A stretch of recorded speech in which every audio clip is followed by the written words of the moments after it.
Hey everybody, Jeff Skulnik, Sutter Nugent Real Estate, coming to you with episode 5 of This Week in Housing. Let's go. Mark Hatchett of Chief Investment Research Nationwide said, "When you have a void of information, emotion tends to drive decision making." You see here monthly showing time index currently at 205.3.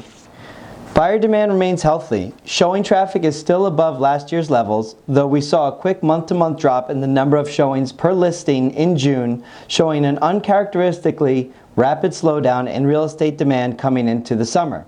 This is likely to cause an increase in inventory levels in the coming months and ease the upward pressure on real estate prices that have pushed them to historic highs over the last 12 months, said Michael Lane with Showing Time.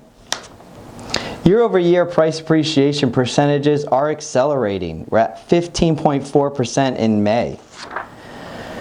Odetta Cushy, Deputy Chief Economist at First American, said, "It looks like existing inventory is starting to inch up, which is good news for a housing market parched for more supply." House says, "We're seeing another significant week-over-week gain in inventory. Great news for buyers." Lawrence Yun with NAR's Chief Economist said, "Supply is expected to improve, which will give buyers more options and help tamp down record-high asking prices for existing homes."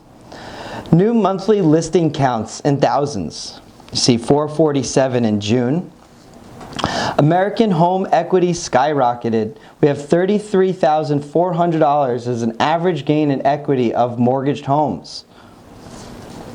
Housing bubble and risky loans. Dr. Frank Northapp, Chief Economist for CoreLogic, said, "There are marked differences in today's run-up in prices compared to 2005, which was a bubble fueled by risky loans and lenient underwriting. Today, loans with high-risk features are absent and mortgage underwriting is prudent."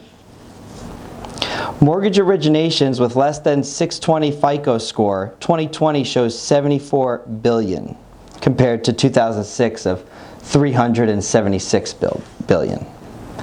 These outsized increases have raised concerns that a home price bubble is emerging. However, conditions today are quite different than in the early 2000s, particularly in terms of credit availability. The current climb in house prices instead reflects the strong demand amid tight supply, helped along by record low interest rates. This is from the Joint Center of Housing Studies at Harvard University, State of Nations Housing 2021. Historic data for Mortgage Credit Availability Index, today at 129.9, compared to the housing bubble of 868.7. Housing bubble and mortgage debt. Monthly mortgage payment increasing significantly. May was $1,204. Household debt service ratio for mortgages as a percentage of disposable personal income. Total quarterly required mortgage payments divided by total quarterly disposable personal income. Check out the difference there. Housing bubble and home equity. Home equity cashed out by refinance in billions. Q1 of 2021, you can see the adjustment there compared to the past. Tappable equity of U.S. mortgage holders surging in the billions. Check that out today. Over 7,000, almost 8,000. Housing bubble, affordability.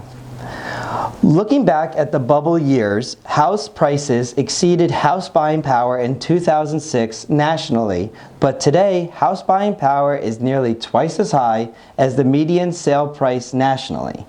Many find it hard to believe, but housing is actually undervalued in most markets, and the gap between house buying power and sale prices indicates there's room for further house price growth in the months to come. This is from Mark Fleming, First American Chief Economist. Housing Affordability Index in 1990 to today. You see there were years with distressed properties dominated the market. Today, not so much. Affordability continues to decrease.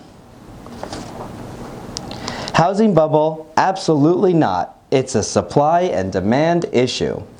Sam Cater from VP Chief Economist, Economic and Housing Research said, "The main driver of the housing shortfall has been the long-term decline in the construction of single-family homes." Check out this, single-family housing units completed. There were 4 consecutive years of record-setting number of units.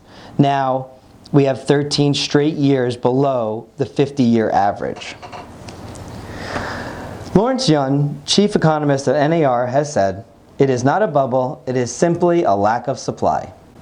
Thanks for joining me with This Week in Housing, Episode 5. Be sure to stay tuned on Thursdays for new videos, and I look forward to speaking with you soon. Have a great day.